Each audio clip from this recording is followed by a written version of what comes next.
after 9/11, this country came together in a remarkable way.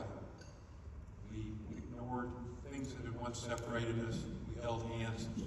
We had just extraordinary several years of our country pulling together.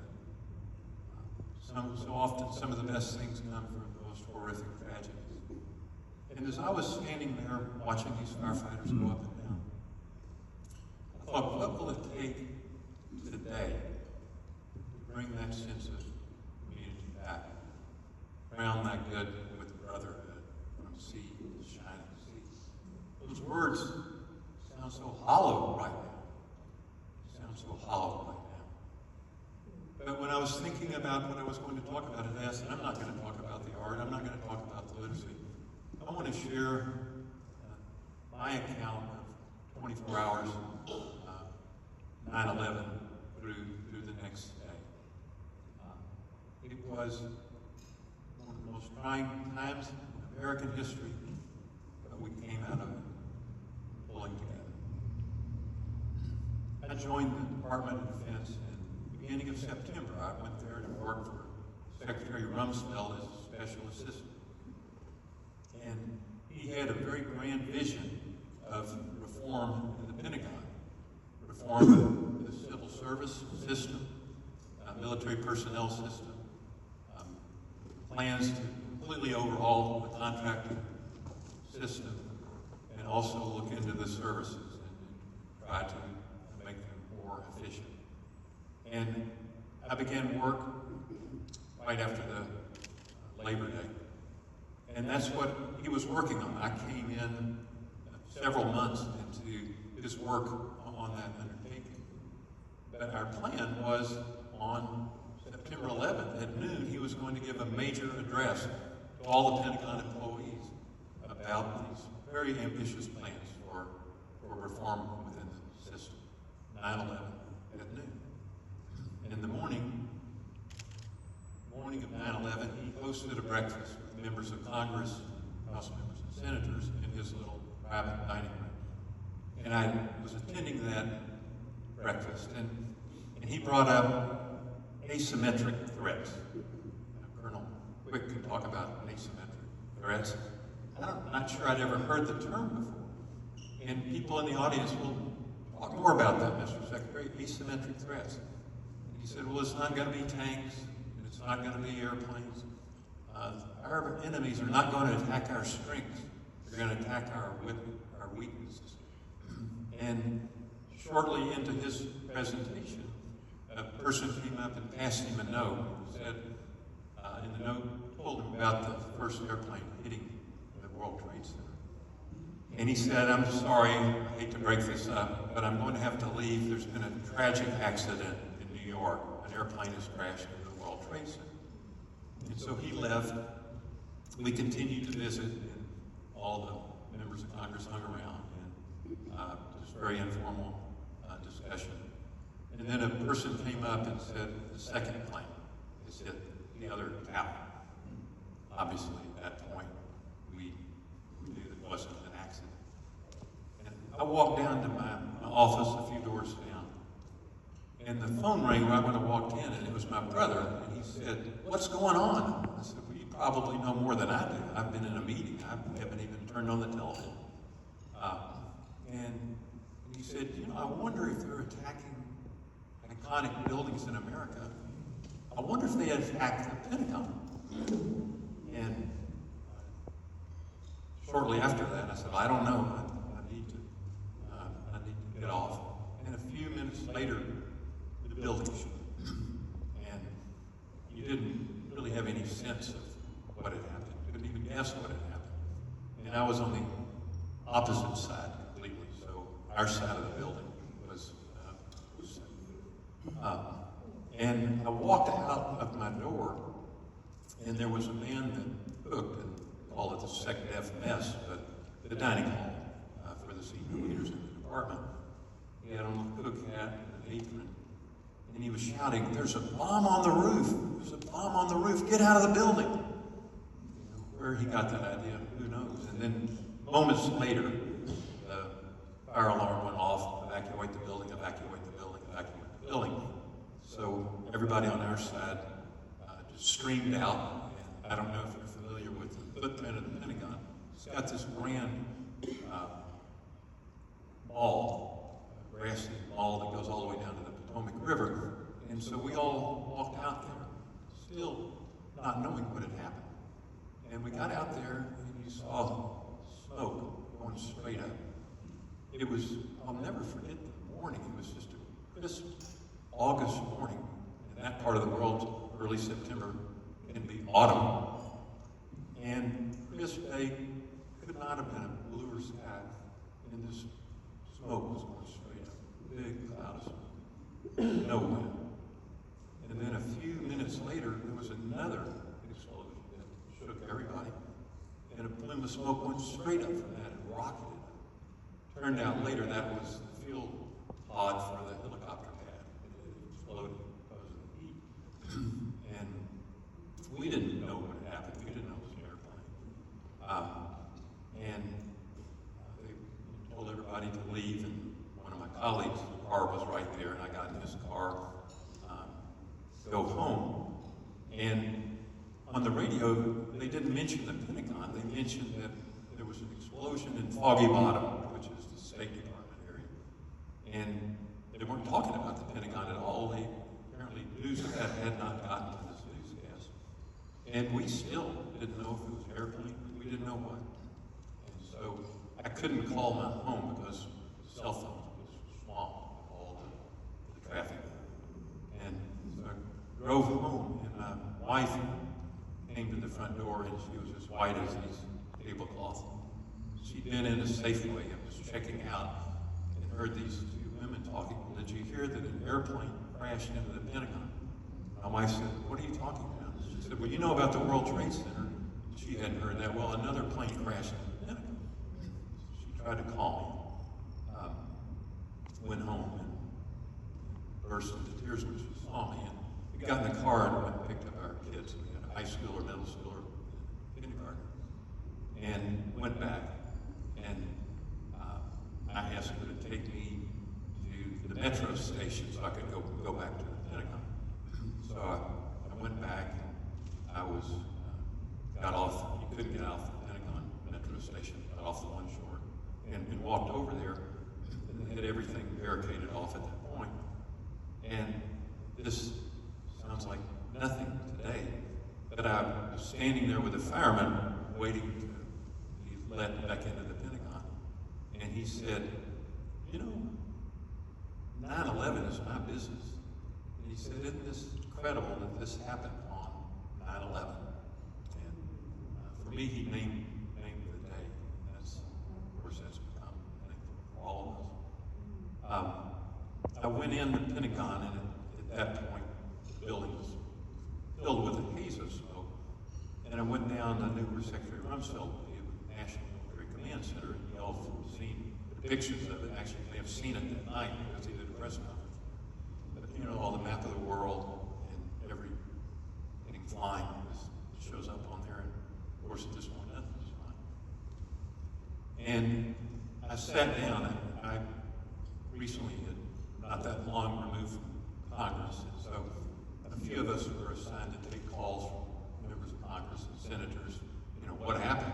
And still, we didn't really know. We were guessing Al-Qaeda, but you know, now we know what we didn't know then. And Colonel named Steve Bucci, that was military aide for Secretary Rumsfeld, he sat down to me, next to me at my station that I was calling from.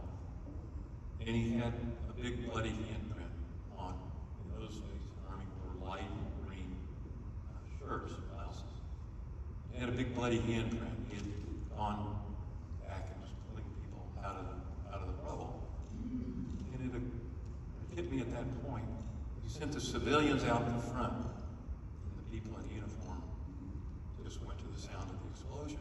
Didn't have to be told. And just the realization at that point, the attitude, the sense of commitment, the sense of duty that the men and women who join our military have. They didn't know if they're walking into an explosion. I never talked to Colonel Bucci later about where was he standing when that other gasoline cap blew up.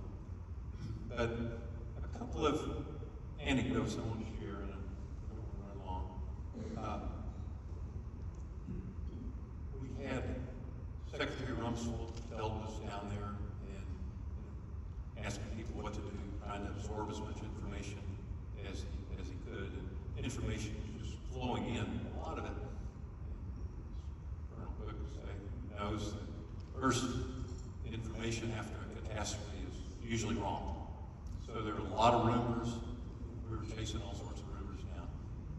And sometime, completely lost track of time, but let me mention too, Secretary Rumsfeld, when the plane hit, he went straight back there too. And what happened at the Pentagon was overlooked because of New York.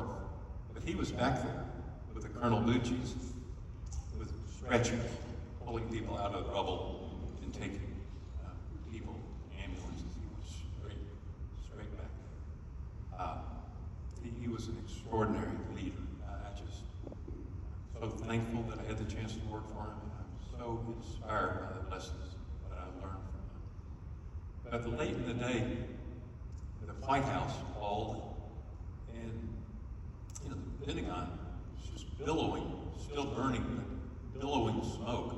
Partly from the fire inside, but partly because the fire trucks were pouring water into it and trying to lower the temperature so get in, help people get out.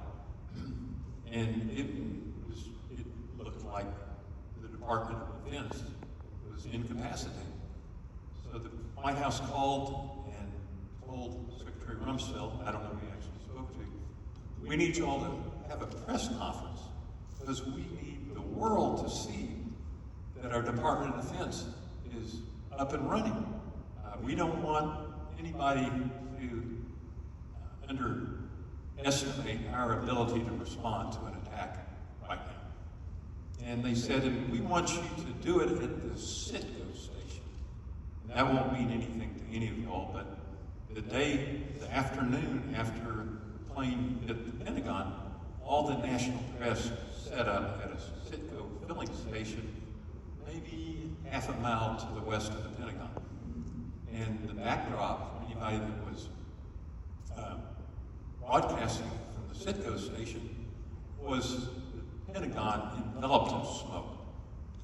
And I was in this part of the conversation. They said, Secretary Rumsfeld, the White House wants you to go to the Citgo station and tell the world that your United States Department of Defense is up and running and is strong. And he said, they want me to go to the Citgo station with a burning building behind me and tell the world everything is okay? And I mean, he was so perceptive and he picked up on that so quickly, and I've since seen a movie, are you going to believe me or your lying eyes? And so he captured the moment in that regard. And he said, he told them, we're going to do a press conference, but we're not going to do it there. We're going to do it right here in the National Military Command Center. And they said, we'll do it right away. And he turned to a few of us, particularly the ones that had connections in Congress and head of legislative affairs, said, we're not going to do this till we fill this room with Republicans and Democrats.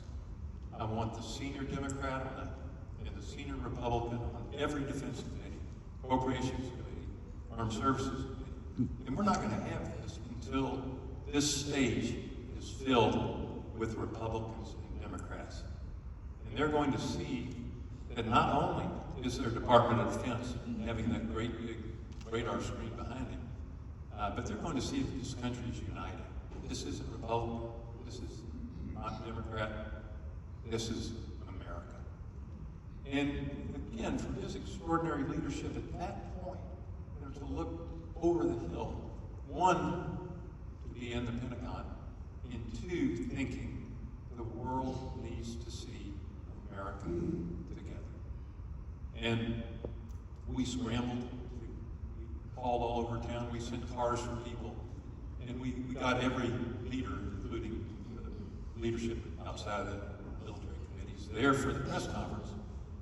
We couldn't get Bob Stump, who was the chairman of the Armed Services Committee. I didn't reach him. until it was over. And press conference, it communicated, people believe what they see more than what they hear. And Rumsfeld's leadership at that moment communicated a powerful message to the world about our strength, not only militarily, but our strength as a united country. I mentioned Bob Stump because there was my experience with him that night is a memory I will never forget. There were still a lot of people in the building that hadn't been rescued, and there were still efforts to rescue them. And Chairman Stump came over and he had missed the press conference, and he said, well, let's go back and look at where the plane came in. So Bob and I walked to the back, and you still had fire trucks lined up, pouring water into the building. And there were a few hundred firemen that were all kneeling down, helmets on, with their visors popped up, with rescue equipment in their hands. And they were ready to go, because there were 150 people still missing. They could never go in. They were never able to go in. Everybody that was in that building perished. But I could see the Pentagon reflecting in their visors. I could see them ready to go in. Just helplessly, we were pouring water as fast as we could, trying to cool it down so people could get in. And Bob and I just stood there almost transfixed, looking at that building, looking at these firefighters, and then quietly walked away. I thought about this on Saturday also, because we didn't have that event in Fort Worth on 9/11. We had a Saturday. We don't remember this, but 343 New York firefighters were killed in the World Trade. 343. I don't want to dwell on the loss. I want to dwell on America happening. But all of us stayed down there with the secretary till around 2 or 3 in the morning. And he had a senior staff meeting at 7 every morning. And all of us were back the day before, all excited about transforming the Pentagon. All of us had our jobs, all of us had our responsibilities. And we sat around that table, bleary-eyed, a nation. And we pulled together from sea to shining